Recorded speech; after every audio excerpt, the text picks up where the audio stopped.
నమస్తే, welcome to great Andhra. మనతో పాటు ఉన్నారు సీనియర్ పొలిటికల్ అనలిస్ట్ జిఆర్ మహర్షి గారు. నమస్తే సార్. నమస్తే అమ్మా.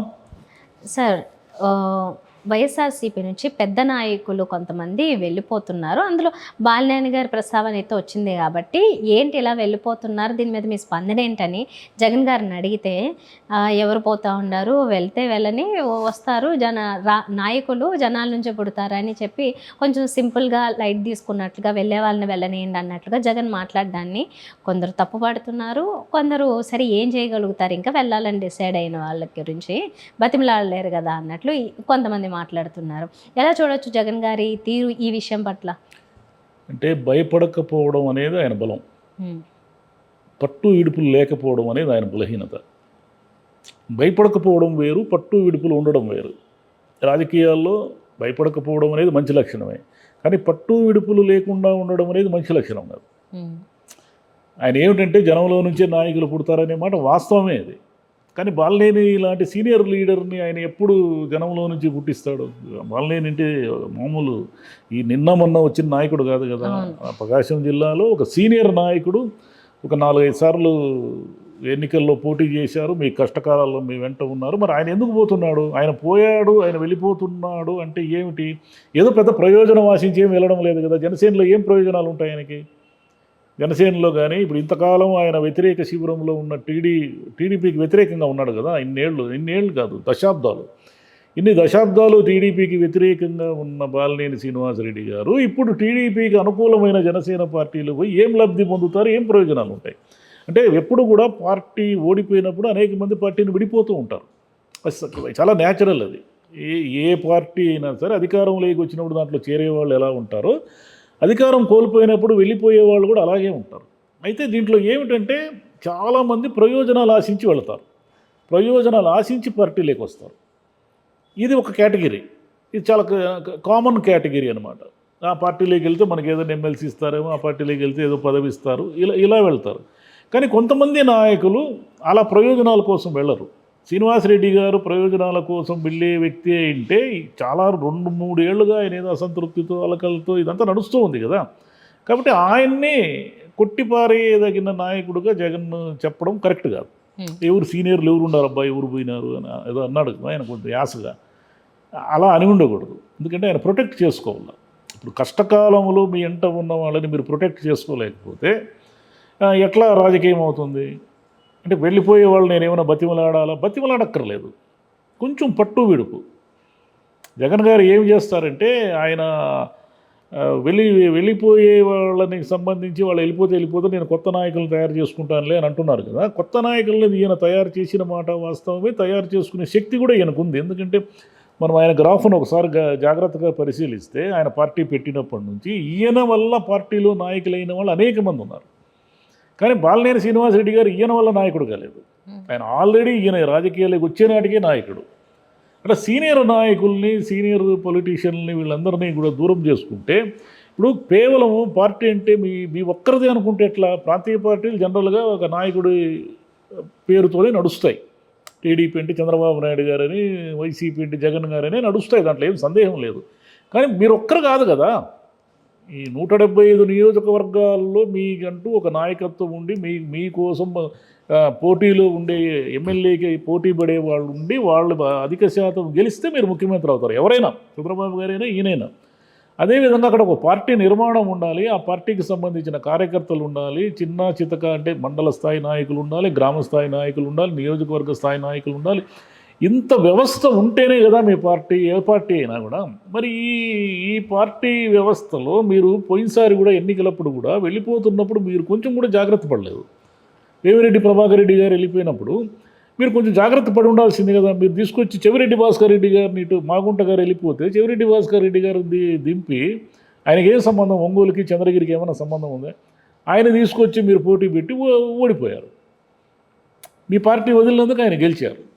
అంటే ఈ రాజకీయాల్లో ఉన్న ఈ సూక్ష్మత ఉంటుంది. ప్రతిదీ మొండిగా పోవడం వల్ల ఏం ప్రయోజనం లేదు. మొండితనం అనేది ఒక్కోసారి మనకు ప్రయోజనాలు, విజయాలు చేకూరుస్తుంది, కానీ ప్రతిసారి మన మొండితనం మనల్ని గెలిపించదు. కాబట్టి జగన్ గారు అర్థం చేసుకోవాల్సింది ఏమిటంటే, ఫస్ట్ పోయేవాళ్ళు పోనీ, వచ్చేవాళ్ళు వస్తారు అనేది కరెక్ట్ కాదు.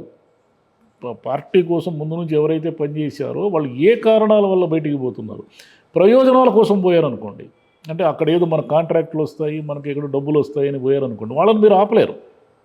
వాళ్ళు ఎలాగో వెళ్ళిపోతారు.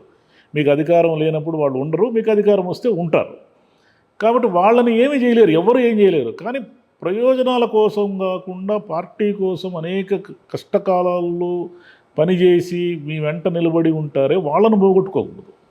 మరి కొంతమంది కూడా వెళ్తారని కొంతమంది వెళ్తారు, న్యాచురల్, చాలామంది వెళ్తారు. రాజ్యసభ సభ్యులు వెళ్తారు, ఎమ్మెల్సీలు వెళ్తారు, ఇంకా చాలామంది వెళ్తారు. ఇప్పుడు అధికారం లేదు, 2029కి మీరు మళ్ళీ వస్తారో రారో తెలియదు, పార్టీ ఏమో అంత కన్ఫ్యూజన్లో ఉంది, మీరొక్కరే ఎన్నాళ్ళు మోస్తారు పార్టీని, మీకోసం అంత సైన్యం ఉంటేనే కదా సైన్యాధ్యక్షుడు అవుతాడు. కాబట్టి మీరొక్కరే ఎలా మోస్తారు పార్టీని, మోయలేరు. నన్ను చూసే ఓట్లు వేస్తారు అనుకున్నారు, మరి పోయినసారి మిమ్మల్ని చూసి వేయలేదు కదా ఓట్లు. 2019లో మిమ్మల్ని చూసి వేశారు. ఎందుకు వేశారు? మీకు ఒక అవకాశం ఇస్తామని వేశారు. మరి 19-24 మధ్యన ఏం జరిగింది? మీరు అసలు జనానికే కనపడలేదు.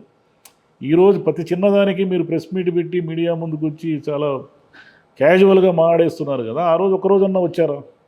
ఇప్పుడు మీ మీద తిరుమల లడ్డు ఆరోపణలు వచ్చినప్పుడు, అంటే మీ మీద అంటే మీ పార్టీ మీద వైసీపీ హయాంలో జరిగిందనేదే కదా ఆరోపణ. మీరు వెంటనే రియాక్ట్ అయ్యి దానికి కౌంటర్గా బ్రహ్మాండమైన ఒక కౌంటర్ ఇచ్చారు కదా. మీ మీద అప్పుడు అన్నీ వచ్చాయి కదా, మద్యము అంతా కుంభకోణం అని, మైనింగ్ కుంభకోణం అని, ఇసుక దొరకడం లేదని, ఒకటే ఎన్ని విమర్శలు, ల్యాండ్ టైటిలింగ్ యాక్ట్లో భూములు కొట్టేస్తున్నాడని మీ మీద వరుస పెట్టి దుమారంతో ఆరోపణలు వచ్చినప్పుడు మీరు ఒక్కసారి కూడా సమాధానం చెప్పలేదు. మీరు కదా సమాధానం చెప్పాలా? ఏమయ్యా నేను ఎట్ట కొట్టేస్తానయ్యా భూములు, ఏమన్నా బుద్ధి ఉందా మీకు? మీ పేరుతో ఉన్న భూమిని, మీ పేరుతో హక్కులున్న భూమిని వైసీపీ వాళ్ళు ఎలా తీసుకుంటారు? జస్ట్ కామన్ సెన్స్ ఉందా, లాజిక్ ఉందా అని మీరు ఒక్కరోజన్నా వచ్చి జనాన్ని కన్విన్స్ చేయగలిగారా? చేయలేకపోయారు. ఎన్నికల ప్రచారంలో అంతా చెప్తున్నా కూడా ఏంటో ఒక ధైర్యం, అది ఏం ధైర్యమో అర్థం కాలేదు. కానీ 5 ఏళ్ళు సరిగ్గా ఆయన మొండితనమే ఆయనతో పార్టీ పెట్టించింది, ఆయన మొండితనమే ఆయన్ని సోనియా గాంధీతో సవాల్ చేయించగలిగింది. ఆ మొండితనంతోనే ఆయన ముఖ్యమంత్రి అయ్యారు. కానీ ప్రతిసారి ఒకటే మంత్రం వర్కౌట్ కాదు. ఒకే మందు ఎన్నాళ్ళకి ఎక్కువ రోజులు పనిచేయదు, ఒకసారి ఎక్స్పైర్ అవుతుంది. అది ఎక్స్పైర్ అయినప్పుడు అది మనకు వికటిస్తుంది.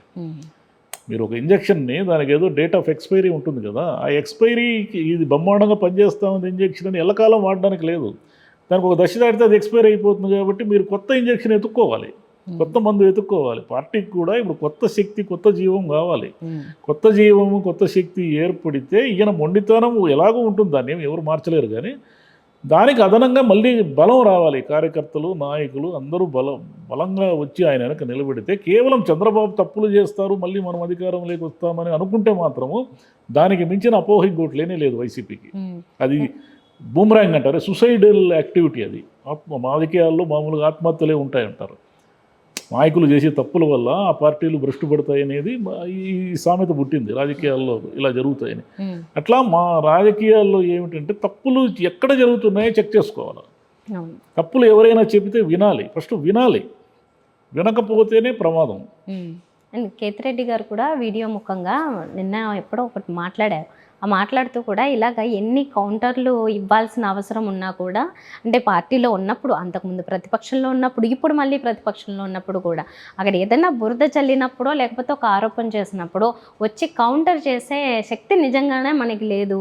అది ఇప్పుడు వరకు కూడా లేదు, ఇప్పుడు కూడా ఇంకా అలాగే ఉంటాయి. అంటే కౌంటర్ ఇచ్చే అది ఆ సత్తా ఎవరికి లేనప్పుడు ఇంక ఇలా జరుగుతూనే ఉంటుంది, అది చెయ్యాలి మనము అని చెప్పి పార్టీ తరపు నుంచి మాట్లాడారు. పార్టీలో కౌంటర్ మెకానిజం బలపడాలి. ఇప్పుడు కేతిరెడ్డి గారు అంటే సీనియర్ లీడరే కదా.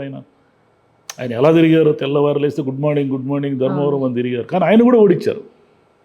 ఆయన ఓడించలేదు, వైసీపీని ఓడించాలనుకుని ఆయన ఓడించారు, జగన్ గారిని ఓడించాలనుకుని ఆయన ఓడించారు. నిజానికి ఆయన ఓడిపోయే నాయకుడే కాదు. ఎందుకంటే బీజేపీలో అతను సత్యకుమార్ అనేవాళ్ళు ఆ ధర్మవరం ప్రజలకు ఎవరికీ తెలియదు. బీజేపీ ఓటు బ్యాంకు లేదు ఆడ. ఏమీ లేని చోట కూడా అంత వ్యతిరేకత, అంటే తెల్లారు లేస్తే జనం మధ్యన తిరిగే ఒక నాయకుడు కూడా ఎందుకు ఓడిపోయాడో మీరు క్రాస్ చెక్ చేసుకోకపోతే ఎట్లా? అతన్ని ఓడించలేదు, అక్కడ మిమ్మల్ని ఓడించారు. కాబట్టి ఆయనకు మాట్లాడే హక్కు ఉంది కేతిరెడ్డి ఆయనకి. ఆయన ఏం తిట్టట్లేదు, కౌంటర్ చెయ్యాలి, ఇప్పటికి చెయ్యకపోతే ఎలాగా అంటున్నారు. ఇప్పుడు చేసే నాయకులు అవసరము, వెళ్ళిపోతున్నారంటే వెళ్ళిపోని అంటే వెళ్ళిపోయే వాళ్ళు వెళ్ళిపోతూనే ఉంటారు. మరి మీ తరపు నుండి మాట్లాడే వాళ్ళు ఎవరు ఉంటారు? కదా.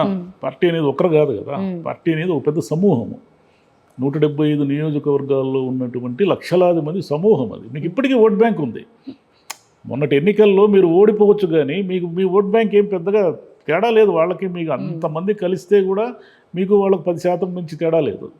మరి ఎలా మీరు ఎవరు పోతే పోయినారు, ఉంటే ఉన్నారు అనుకోవడానికి లేదు.